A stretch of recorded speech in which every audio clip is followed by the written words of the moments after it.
Bonjour et bienvenue à ce deuxième cours de thermochimie. Dans ce cours, nous allons étudier la variation d'énergie interne dans le cadre de différentes transformations. Nous commencerons par le cas d'une transformation à volume fixé. Ensuite, on verra comment varier l'énergie interne dans le cas où la transformation se fait à pression fixée. On verra également le cas d'une transformation à composition fixée, dans lequel on introduira également la notion de différentiel. Et enfin, on terminera par une transformation à température et à pression fixée.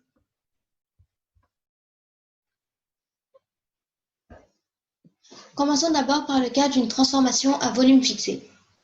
Donc, comme on l'a vu dans la vidéo précédente, on sait que la différence d'énergie interne, elle est égale à la somme du travail et la chaleur. Mais dans le cas de la thermochimie, on a vu que seules les forces de pression étaient prises en compte. On aura donc moins intégrale de la pression extérieure dV plus Q.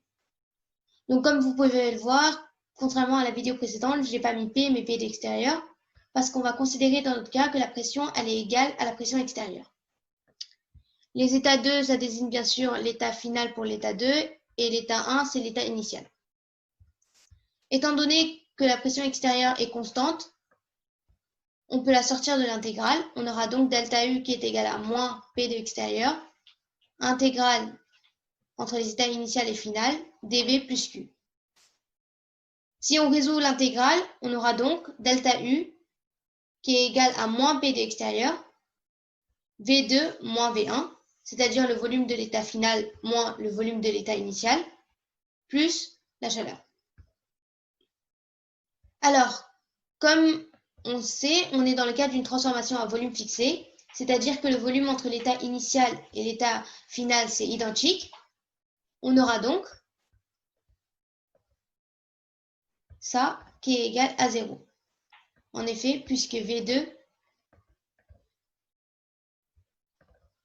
c'est égal à V1.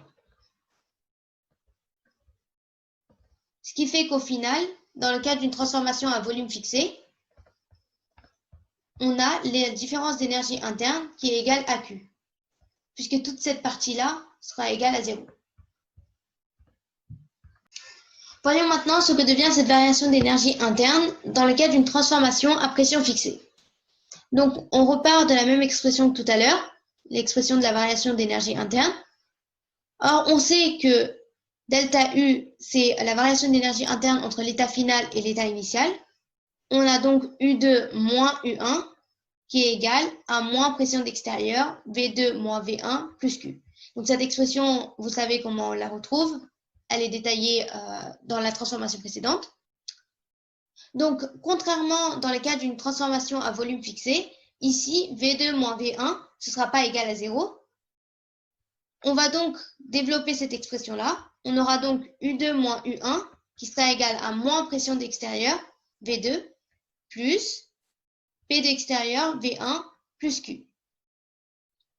Maintenant, on va faire passer toute cette partie-là, à l'exception de la chaleur, de l'autre côté du terme. On aura donc U2 plus pression extérieure V2 moins U1 plus pression extérieure V1 qui est égale à la chaleur. Alors maintenant, c'est très important, on va introduire une nouvelle grandeur. Donc U plus PV, c'est égal à une grandeur que l'on va noter H et qu'on appelle l'enthalpie. Donc on aura donc, pour cette partie-là,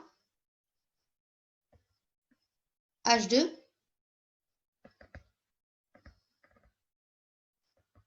moins, pour la seconde partie du terme, on aura H1 qui est égal à la chaleur. Donc, au final, dans le cas d'une transformation à pression fixée, on a la différence d'enthalpie qui est égale à la chaleur. Avant de passer au cas d'une transformation à composition fixée, on va introduire la notion de différentiel. Donc, comme vous le savez, U, c'est l'énergie interne et H, c'est l'enthalpie. Pour écrire la différentielle de U, on notera D de U, où le petit d devant le U permet de désigner la notion de différentielle. Ainsi, la différentielle de l'enthalpie sera notée D de H. Voyons maintenant comment écrire la différentielle de U en fonction de la température, du volume et de la composition. Pour cela, il suffit d'écrire la dérivée partielle de U en fonction de chacun de ces trois composants. Commençons avec la température. Donc on aura ρ de U, puisque c'est la grandeur dont on veut écrire la différentielle, sur ρ de T, qui est le premier composant,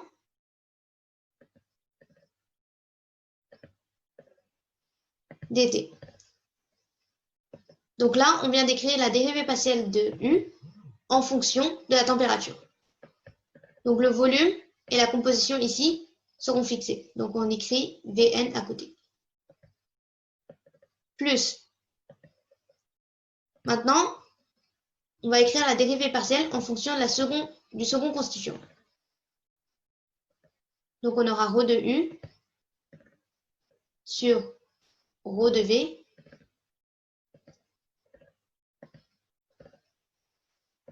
dV avec ici la température et la composition qui sont fixées. Plus, on arrive maintenant au dernier terme, c'est-à-dire la composition. Donc ici on aura ρ de U sur ρ de N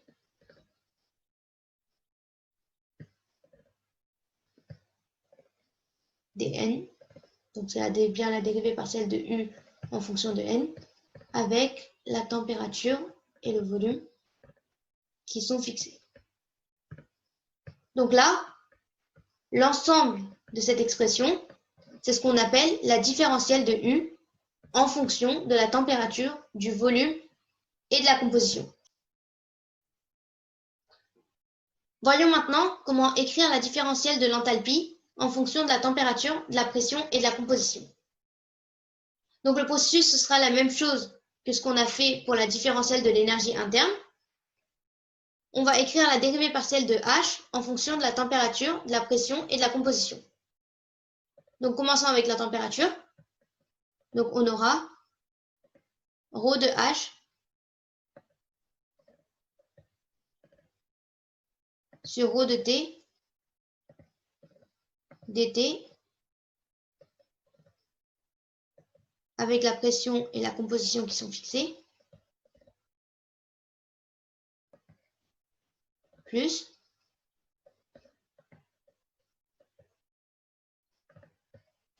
la dérivée partielle en fonction de la pression. Donc on aura ρ de H sur ρ de P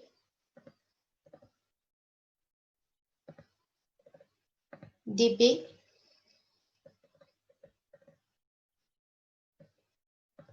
T N, c'est-à-dire la température et la composition qui sont fixées. Et enfin le dernier terme, on aura ρ de H sur ρ de N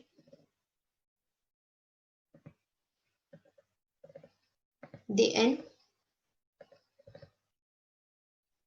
avec la température et la pression qui sont fixées. Maintenant, vous êtes capable d'écrire la différentielle de n'importe quelle grandeur en fonction de trois composants. Il suffit d'écrire la somme des dérivées partielles de la grandeur en fonction de chacun des trois composants. Voyons maintenant le cas d'une transformation à composition et à volume fixé. Pour ça, nous allons reprendre l'expression de la différentielle de U que nous avons écrite tout à l'heure. Nous savons que nous sommes dans le cas d'une transformation à composition et à volume fixé, ce qui veut dire que le 2 de V, c'est-à-dire la différence de volume et la différence de composition entre l'état initial et l'état final, ils sont égales à 0. On a donc l'ensemble de ces deux membres qui sont égales à 0. Donc au final, dans le cas d'une transformation à composition et à volume fixé, on n'a que cette expression-là. L'ensemble de ces deux termes est égal à 0.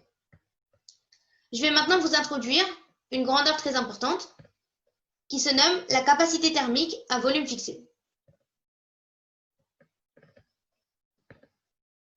Donc, l'ensemble de l'expression qui se trouve ici, c'est ce qu'on nomme la capacité thermique à volume fixé et notée CV.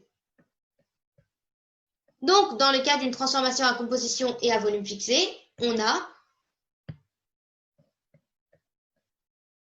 différentiel de U qui est égal à CV fois différentiel de T. Donc, écrit autrement, cette expression revient à delta U qui est égal à CV fois delta T, c'est-à-dire CV fois la différence de température entre l'état final et l'état initial. Où CV, ça désigne la capacité thermique à volume fixé. Et son unité dans le système international sera le joule par Kelvin.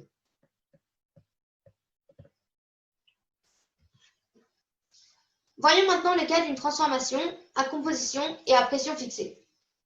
Pour ça, nous allons reprendre l'expression de la différentielle de H que nous avons écrit précédemment. Donc ici, étant donné que la pression et la composition sont fixées, on aura l'ensemble de ces deux termes qui est égal à 0. Ce qui fait qu'au final, dans cette transformation, on se retrouve qu'avec ce terme-là. Comme vous pouvez vous douter, ici aussi, je vais vous introduire une nouvelle grandeur. Donc l'ensemble de l'expression que je suis en train d'entourer, c'est ce qu'on appelle la capacité thermique à pression fixée. Donc au final, dans le cas d'une transformation à composition et à pression fixée, on a différentiel de H qui est égal à Cp fois différentiel de T. Ou si on écrit l'expression autrement, on a delta H qui est égal à Cp fois delta T qui est égal à Cp fois T2 moins T1, c'est-à-dire la différence de température entre l'état final et l'état initial. Où Cp, ça désigne la capacité thermique à pression fixée et qui a également pour unité le joule par Kelvin dans le système international. Enfin, pour terminer, nous allons voir le cas d'une transformation à température et à pression fixée. Pour cela, nous allons tout d'abord commencer par écrire la différentielle de H en fonction de la température, de la pression et de l'avancement. Normalement, avec ce qu'on a vu précédemment, vous êtes capable d'écrire cette différentielle tout seul. Donc ça donne ρ de H sur ρ de T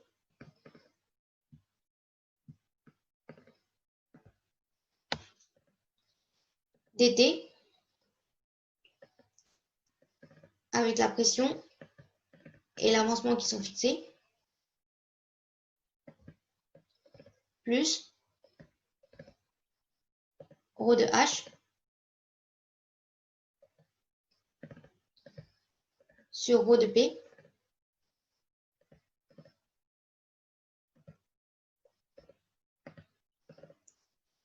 dP avec la température et l'avancement qui sont fixés.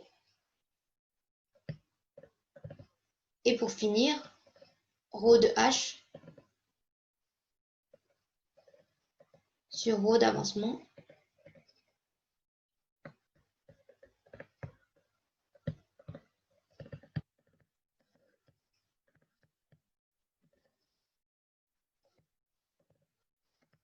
d d'avancement avec la température et la pression qui sont fixées. Donc ici, vous pouvez voir que seul le dernier terme a changé, en effet, puisqu'on a changé la composition par l'avancement. Donc, dans le cas d'une transformation à température et à pression fixée, on aura ces deux termes-là qui seront égales à 0. Donc, comme pour les transformations précédentes, ici aussi, je vais introduire une nouvelle grandeur. Et cette grandeur s'appelle l'enthalpie de réaction. Et elle sera notée delta RH. On a donc, dans le cas d'une transformation à température et à pression fixée, la différentielle de H qui est égale à delta RH, c'est-à-dire l'enthalpie de réaction, fois la différentielle de l'avancement. Ou si on écrit cette expression autrement, on aura delta H qui est égal à enthalpie de réaction fois delta avancement, qui est égal à enthalpie de réaction fois avancement final moins avancement initial. Mais ce qu'il faut savoir, c'est que le plus souvent, l'avancement initial, il est égal à 0. Ce qui fait que ce terme-là, il va disparaître. Ce qui fait qu'on a delta H qui est égal à enthalpie de réaction fois avancement final. Ou delta RH, c'est l'enthalpie de réaction avec, pour unité dans le système international, le joule par mol. Nous arrivons maintenant à la fin de ce deuxième cours de thermochimie. Donc dans ce cours, on a écrit de nombreuses formules et introduit de nouvelles grandeurs de thermochimie. Les démonstrations vous aident à comprendre comment on arrive à chacune de ces formules. Dans la vidéo suivante, je vous expliquerai comment utiliser ces formules, notamment dans le cycle de Hess. Si vous avez des questions, n'hésitez pas à les poser en commentaire. Et si vous avez aimé la vidéo, mettez un like et abonnez-vous à ma chaîne. À bientôt pour une prochaine vidéo.